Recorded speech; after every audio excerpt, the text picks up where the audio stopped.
நமசிவாயம் வாழ்க, நாதன்தாள் வாழ்க. இமைப்பொழுதும் என் நெஞ்சில் நீங்காதான் தாழ் வாழ்க. அருட்பெரும் ஜோதி பரபிரம்மஸ்வரூபமான உங்கள் அனைவரையும் வணங்குகிறேன். இன்றைக்கி பார்ப்பது ஆன்மாவினுடைய பரிணாம வளர்ச்சி. அதை பற்றி நம்ம பார்க்க போகிறோம். நேற்று பார்த்தது 5 விதமான வடிவில் இந்த ஆன்மாக்கள் பரிணாம வளர்ச்சியில் இங்கு பூலோகத்தில் பிறவி எடுக்கின்றன. அவர்கள் நல்லவர்களாக இருப்பதும் தீயவர்களாக இருப்பதும் அறிவுள்ளவர்களாக இருப்பதற்கும் பக்தியோடு இருப்பதற்கும் சில கொள்கைக்காக பிறந்தவர்களுக்கும் என்ன காரணம் அந்த 5 விதமான பிறப்புகளில் தான் இருக்குது. இந்த 5வது விதமான பிறப்புக்கு போனோம்னா முதல் படி அவங்க ஃபஸ்ட்டு நிலை ஆன்மா அதில் வந்துட்டு தான் அடுத்து 5வது நிலைக்கு போகும். முழுமையாக கவனமாக கேளுங்க, சரிங்களா? முதல் பிறவி முதல் விதமான ஒரு ஆன்மா அது எப்படின்னா, அந்த புலவத்தில் பிறவி எடுக்கிறது 5 அறிவு கொண்ட புல் பூண்டு புழு விலங்குகளாக உருவாகி 5 விதமான அறிவிகள் அது ஃபுல்ஃபில்மெண்ட் அடைகிற போது ஆட்டோமேட்டிக்காக இப்போ எப்படி மிருகங்கள் எருமை மாடு பசு மாடு சிங்கம் புலி அந்த மாதிரி யானை 5 அறிவு அப்படி வந்துடுது. அந்த 5 அறிவு வந்த பிறகு அதற்கு மேன்மையான அந்த 5 அறிவில் பக்குவப்படும் பொழுது மேன்மையான அறிவான 6ஆம் அறிவு அந்த பகுத்தறிவு அந்த சோலுக்கு அந்த ஆன்மாவுக்கு உருவாகிறது. அப்படி உருவாகும் பொழுது அடுத்து அந்த ஆன்மா 6வது பகுத்தறிவுக்கு இந்த உடல் தான் காரணம். நம்மளுடைய மூளையினுடைய அமைப்பு தான் அதற்கு காரணம். அடுத்த ஸ்டேஜ் அந்த 6 அறிவை ஃபுல்லாக கிரகிச்சு மனுஷன் சுத்தமாக அனுபவிக்கணும் அப்படின்னா இந்த மாதிரி உடல் எடுத்தால் மட்டும்தான் அது முடியும்.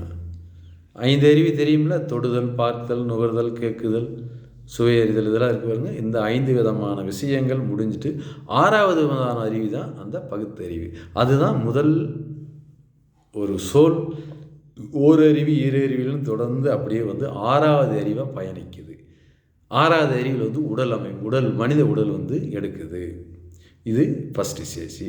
இந்த ஸ்டேஜில் பிறந்தால் இந்த பூலோகத்தில் பிறந்துட்டாங்க. புதுமையாக அவங்களுக்கு 6வதாக ஒரு அறிவு உருவாயிருச்சு. பகுத்தறிகிறது, நல்லது கெட்டது தெரிஞ்சுக்கிறது, சிரிக்கிறது. மற்ற மிருகங்களுக்கு மனுஷங்களுக்கு உள்ள வித்தியாசம் என்னன்னா சிரிப்பு ஒன்று தான். அந்த சிரிப்பு தான் அந்த 6வது அறிவை கொண்டு வருது. புரிதல் இருக்குது இவங்களுக்கு புரிதல், அதை எப்படி எடுத்து சொல்லணுன்றது, கவனம் கேட்குதல், இதுதான் 6வது விதமான ஒரு கான்சியஸ் நம்மளுக்கு இருக்குது. இது ஃபஸ்ட்டு சோல். இந்த ஃபஸ்ட்டு சோல் இந்த புலோகத்தில் ஒரு குழந்தையாக பிறக்குதுன்னு வைங்க. ஒருத்தருக்கு அவங்களுக்கு எப்படின்னா நல்லது கெட்டது அவ்வளோவா தெரியாது. சூது வினயம் இருக்காது. அவங்களுக்கு எவனும் பழி வாங்கணுன்ற எண்ணங்கள் இருக்காது. அடுத்தடுத்த ஸ்டேஜ் பிறவி எடுக்கிற போது அதெல்லாம் உருவாகும். அப்படி பியூர் சோலாக அப்படியே புளுப்பிரண்டு மாதிரி இறங்கும்.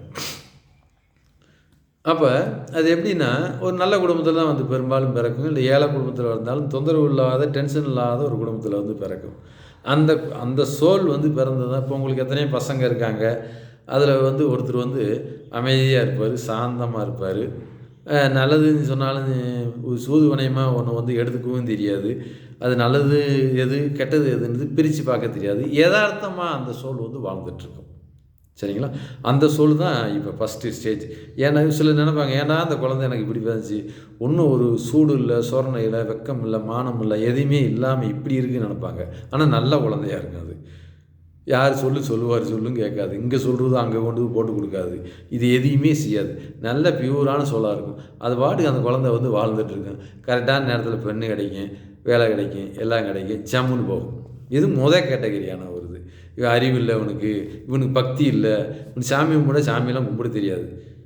ஒருத்தர் சொன்னாங்களாங்க, அது முழுசாக கேட்காது. அது தன்னை பற்றி தானே அறிகிறதுக்கு அதுக்கு அந்த நாலேஜ் பத்தாது. ஒரு கடவுளை போய் கும்பிடாது. ஒரு நல்ல கதைகள் இது ஸ்டோரி சொன்னால் ஆழம் அப்படியே கேட்டுக்கிட்டே இருக்கு முழுசாக. அப்படியா, இந்த மாதிரியா, இப்படித்தான் நடந்துச்சா உலகம், இப்படித்தான் புரிஞ்சாண்டு அப்படியே கேதர் பண்ணிக்கிட்டே இருக்குது. அந்த சோல் கொஞ்சம் கொஞ்சமாக கல்யாணம் முடிக்கும்போது கொஞ்சம் கற்றுக்கிறோம், குழந்தை வெட்டி பிறக்கும் போது கொஞ்சம் கற்றுக்கிறோம், பேரம்பேத்தியில் எடுக்கும்போது கொஞ்சம் கற்றுக்கிறோம், லாஸ்ட்டில் நோய் வாய்ப்பிட்டு போகும்போது அது வருத்தப்பட்டுக்கிட்டு ஏதோ ஒன்று பண்ணி இறந்து போயிடும், சரிங்களா? இதுதான் முதல் விதமான ஒரு சில ஆன்மாக்கள். இதை நான் ஏன் இங்கே சொல்கிறேன்னா, மனிதர்களில் எத்தனையோ விதங்கள் இருக்காங்க, எத்தனையோ ரகங்கள் இருக்காங்க. ஒருத்தருக்கு ஒரு விதமான தேடல்கள் இருக்குது. இவங்ககிட்ட வந்து இந்த ஃபஸ்ட்டு பிரிவில் இருக்கவங்க வந்து இதை கற்றுக்க, இந்த வேலைக்கு போ, இதை படி, எது சொன்னாலும் மண்டையில் ஏறாது. ஏன்னா அவங்க நிலை எப்படி, அதைத்தான் மனிதர்கள் புரிந்து கொள்ள வேண்டும். இந்த மனிதர் எப்பேற்பட்ட மனிதர், இவர் எந்த அளவுக்கு ஒரு ஆன்மா உள்ள அந்த மாதிரியான மனிதர். இப்போ நான் இருக்கேன், என்னை பிரைம் மினிஸ்டராக போய் டக்குன்னு போப்பவனுக்கெல்லாம் அறிவு இருக்குது, தகுதி இருக்குது, எல்லாம் இருக்குது, ஓட்டு இருக்குது, வயசு இருக்குது, எல்லாம் இருக்குது, பிரைம் மினிஸ்டராக படிப்பு இருக்குது, எல்லாம் இருக்குது, போன்னு சொல்கிறாங்க. போன்னு சொன்னால் அந்த தொழிலை பற்றி எனக்கு தெரியணும், அரசியலை பற்றி தெரியணும் முதல்ல. ரெண்டாவது வந்து அந்த அரசியலில் இருக்க நுணுக்கங்கள் இதெல்லாம் வந்து எனக்கு புரியணும். அது எனக்கு தேவையில்லாத எனக்கு சப்ஜெக்ட். அப்போ நான் போய் எனக்கு தகுதியும் திறமையும் வந்து முழுமையான திறமைகள் இருக்கணும், தகுதி இருந்து பிரயோஜனம் இல்லை.